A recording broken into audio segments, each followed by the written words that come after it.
नमस्कार दर्शक बंधु मु दिव्य आपण मानक स्वागत जनाऊँगी आज आउ एक नुआ भिडियो को। दर्शक बंधु ओडिशा सरकार तरफ रेशन कार्ड को नहीं एबे आउ एक बड़ घोषणाटी होती जहाँकि खुद खाद्य जोगाण मंत्री कृष्णचंद्र पात्र यह स्पष्ट कर आसंता मासरू रेशन कार्ड में पाउथुवा मागणा चाउल बंद हो तेबे कौन पाई यही मागणा चाउल बंद हो एवं कौन रही कारण आसतु डिटेल्स जाना एवं तांकर एक भिडियोटी देखने जो थे से गणमाध्यम को प्रतिक्रिया देउचंती चाउलटी कौन पाई बंद हो पूरा पड़ेलानी या बाद भी आम से चाउल तो पठाऊँ या चाउल ब्रेक कर दि जाव जो मैंने रिक्वेस्ट न करेंगे से चाउल दिज्व ना नहीं ए तो सेंटर बंद करदेला इक्वेसी पूरा बंद करदेला जो मैंने इक्वेसी मुझे करेंगे ना से चाउल जीव ना जो मैंने इक्वेसी करना से ना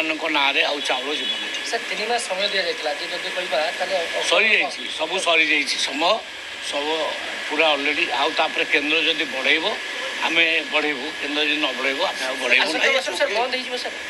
नहीं कई तो नहांती मु बहुत दिन धरिक आम बढ़ेले ना 7-8 मास धरिक चलला इक्वेसी आउ पुणी बढ़िया नहीं नहीं जी थी से पुणी लिखित आकार देले आम देखा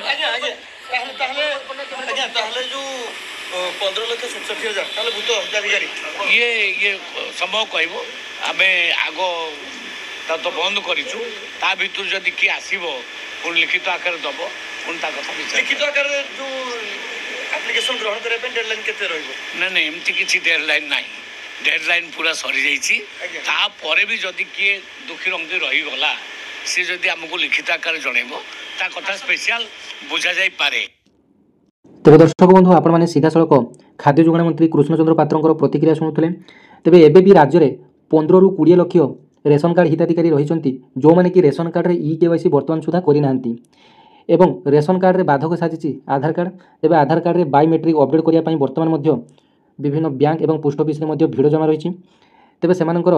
बायोमेट्रिक काम करूना कहार फिंगरप्रिंट मिसमैच करुच्ची तेबे यही कारण बहुत जन हिताधिकारी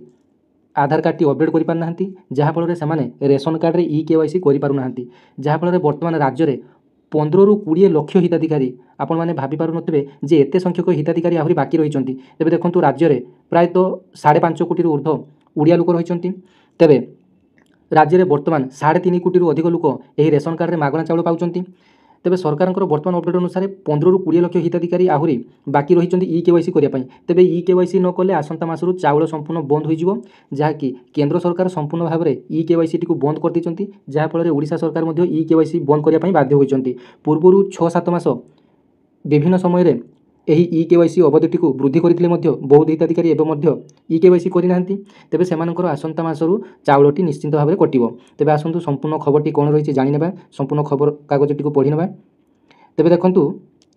जोगाण मंत्री बड़ सूचना ई-केवाईसी करनथिले आसंता मासरू चाउल बंद जदि आपनकर रेशन कार्ड रे आपण माने चाउल पाउचंती आ ई-केवाईसी करना तेबे आपनकर पई आसीची एक बड़ खबर कटि जीवा आपनकर रेशन कार्ड आ चाउल देबेनी सरकार एने निजे कहिसंती खुद जोगाण मंत्री कृष्णचंद्र पात्र तेबे जोगाण मंत्री कहवा कथा अनुसार केंद्र सरकार ई-केवाईसी बंद कर दैचंती हेले एबे भी राज्यर 15 लक्ष रु हेले एबे भी राज्य में प्रायतः 15 लक्ष 67,000 अधिक रेशन कार्ड हिताधिकारी ई-केवाईसी करना तेबे देखु पारछंती आपण माने 15 लक्ष 67,000 लोक एबे भी रेशन कार्ड रे ई-केवाईसी करना तेणु एबे आउ समय नथिबा कारण आसंता मासरो जो लोक माने ई-केवाईसी करना सेमानकर चाउल बंद कर दिया जिवो से मध्य आहुरी कहिसंती जे आउ समय नहीं एबे भी ई-केवाईसी करि नथिबा लोकंकु चाउल पठा जाउची एबे भी मध्य बहुत लोकंकु जो माने कि ई-केवाईसी करना एबे मध्य चाउल दिया जाउची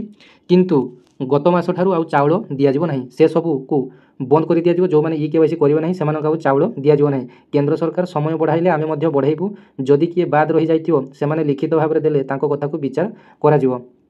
एवं सूचना अनुसार ओडिशा रे रहुतवा लक्ष लक्ष हिताधिकारी एबे भी ई-केवाईसी प्रक्रिया रे शामिल होई नांती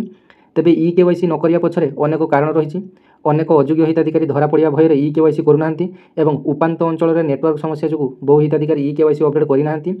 वयस्क शय्याशायी ई-केवाईसी अपडेट समस्या रही दादन खटिया जाई बाहर रोता श्रमिकों ई-केवाईसी करा जाय नाही तेबे